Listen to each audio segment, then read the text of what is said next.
Hey guys, and welcome into Team Build Tuesday here on Fantasy Football Academy 2020. As always, I am the Dean hosting this show. So, let's get into it. Team building. What is team building? It's simply the strategy that you need to determine how you want your team to look. Now, a lot of this is going to depend on where you draft in your league. Okay? So, team building. What do you want to do? Do you want to go running back heavy? Do you want to go a balanced attack? Do you want to be wide, depending on wide receivers? What do you feel is the best fit for you? A lot of people traditionally are going to go running back, then dip into the wide receivers. Now that's great and that's fine and that's your traditional approach. But here's the thing. If you draft from, let's say, spot 6 through 10, and we're assuming that you're playing in a 10-team league, you're going to have the top 5 running backs gone by the time it gets to you. So then you're forced to make a decision. What is your decision going to be? Are you going to go ahead and go with one of the maybe top 10 running backs, or are you going to go ahead and get that premier stud receiver? Personally, would go receiver, but that's me. Now, again, here's the thing. There's only a couple of running backs that are out there that are real workhorse running backs. Now, this year, as it seems like in years past, the wide receiver position has been a very deep talent pool position. It means there's a lot of value later in the draft. So if you want to go running back, that's fine. I'm not going to try to dissuade you from that. But realize that you are not going to get a premier wide receiver if you wait on them till the 4th round. Now, there's all these experts out there. They're going to put out their top 10. I got a little information here for you, and I don't like to bog you down with a lot of stats, but I feel like these are really important things. Last year, 5 of the top quarterbacks that were projected in the top 10 preseason, only half of them actually finished in the top 10. Only 7, there were 7 top 10 projected running backs that actually did not finish in the top 10. There were another 5 receivers of the top 10. So half the quarterbacks, half the wide receivers, and more than half of the running backs, 70% finished outside of their top 10 ranking. Now, a lot of these were due to injuries. A few of them underperformed. Joe Mixon was, I believe, ranked as a top 10. He didn't finish in the top 10. He underperformed. Wide receivers like DeAndre Hopkins. DeAndre Hopkins actually finished 6th. Chris Godwin wasn't even in the top 10 last year. He finished number 2. Kenny Golladay finished number 3. Devontae Adams was projected number 3 last year. He did not even finish in the top 10. Now, a lot of that, again, had to do with injuries. Tyreek Hill, everybody thought he was going to have a great year. He was projected number 4. Odell Beckham was projected number 5. Jarvis Landry actually outperformed all those guys. So, what does this mean? This means that the experts are just like you and me. It can be a hit and miss. So, do your research. Consider where you're going with your draft, okay? I'm going to give you 3 guys right now that I would stay away from, and that the experts are actually telling you go after them. Again, I don't like listening to a lot of the experts. I'll take the information, I'll plug it in, I'll look at it, I'll evaluate it, but I'm telling you right now, Todd Gurley, age and is a factor for me, and his knees look, when you have a running back that has arthritic knees, he got dumped by his team. Now, are you going to tell me that the Rams, who have previously one of the most potent offenses outside of Kansas City that you could have possibly had, are going to ditch a running back that can actually perform? Look at what they did in the draft. They went out and drafted a running back in the top part of the draft. There's no way that you're going to tell me that if Todd Gurley had any kind of juice left, that they were going to let him go. And don't just take my word for it, but listen and look at what's going on. He was released from the Rams. If he thought that he had something left, there's no way he would have signed for simply, I believe it was like $5 or $6 million for 1 year with Atlanta. Come on. Somebody out there needed a running back, and it was more than Atlanta. He could have held for more money. He could have held for a longer contract, but he didn't. He signed the very next day after he was released. Something's going on. We're not being told. Be careful. This is a buyer beware situation, guys. Brandon Cooks.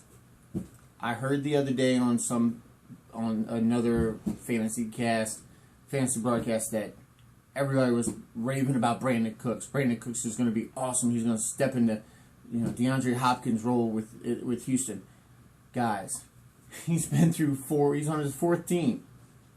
He was with New Orleans and Drew Brees. He went to New England with Tom Brady. He was with Jared Goff in L.A.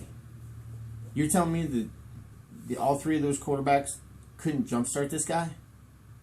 Yeah, he's got speed, but he's getting lost. He's getting older, and he's got concussions like crazy.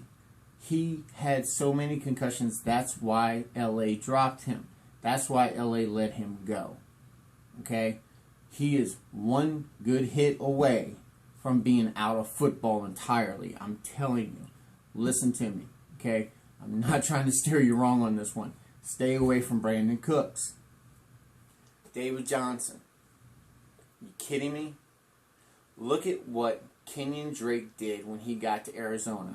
You're not going to sit there and tell me that the offensive line changed that much from what David Johnson was running to what Kenyon Drake is doing. Kenyon Drake was an absolute fantasy beast when he got to the desert. David Johnson couldn't do anything. Trust me, I love DJ. I did. I had him on my team 2 years ago. I thought he was going to do something. He did absolutely nothing. You heard his wrist. Okay, this guy has become an accident waiting to happen. He's getting older.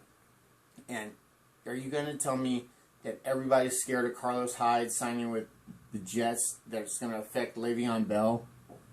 And he leaves Houston, and all of a sudden DJ's going to step in and do something different? No. They're getting way too many receivers. They got Deshaun Watson. He's going to be running. He's going to be throwing. This is not a run team, okay? It's not. Buyer beware. Todd Gurley, Brandon Cooks, David Johnson. I'm telling you guys right now, lay off of them, all right? Guys to target. I'm going to give you right now. T.Y. Hilton. Don't sleep on T.Y. Hilton. Wide receiver for Indianapolis Colts. He's got Phillip Rivers. Phillip Rivers is an absolute fantasy beast when it comes to this. Okay? He's supporting Austin Eckler last year. He supported Melvin Gordon last year.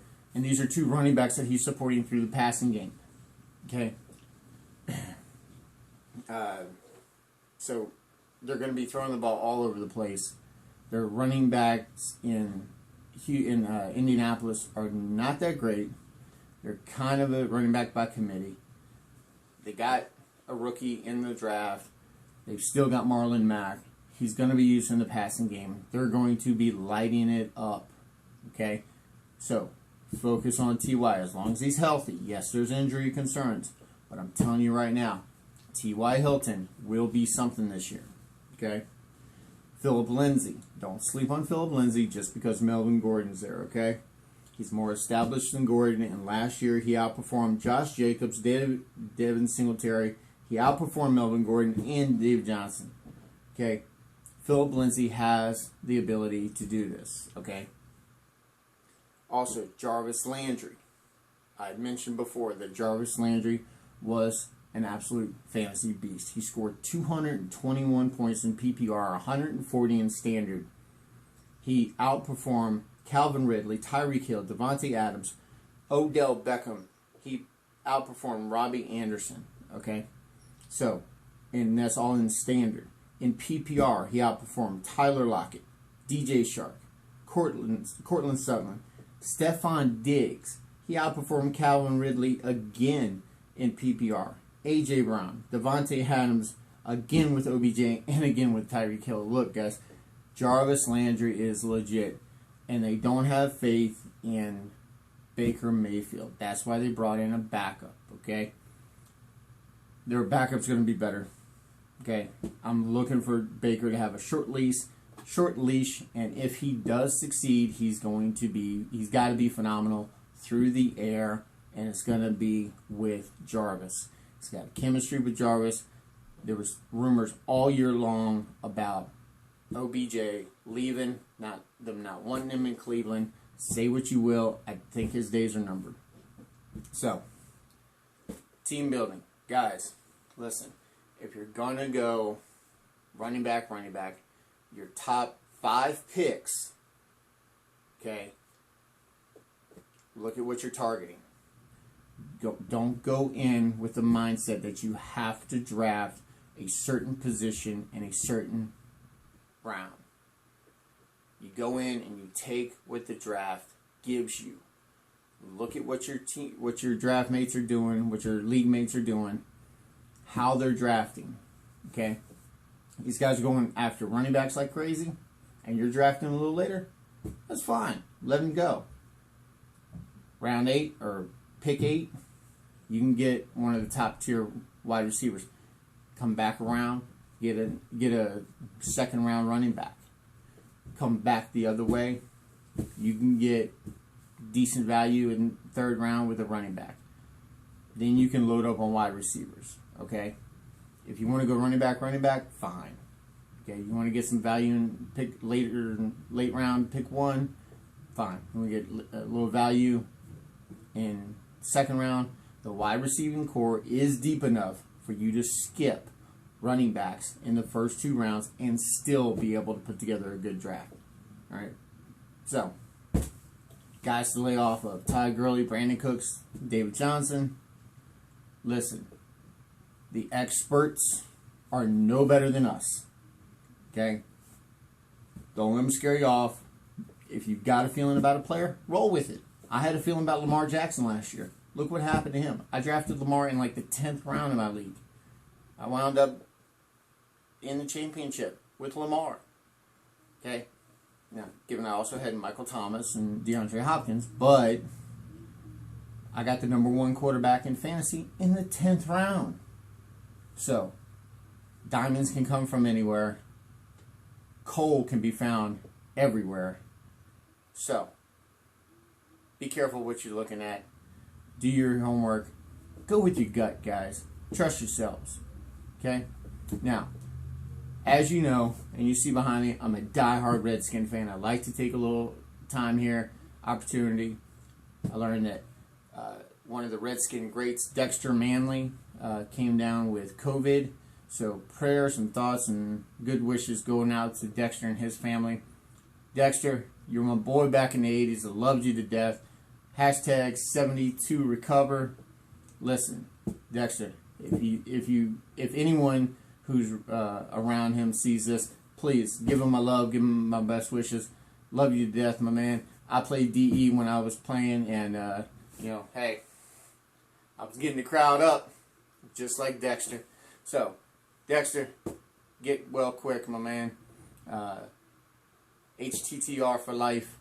And guys, have a good one. As always, this has been Fantasy Football Academy 2020, helping you out when we can, where we can, doing what we can.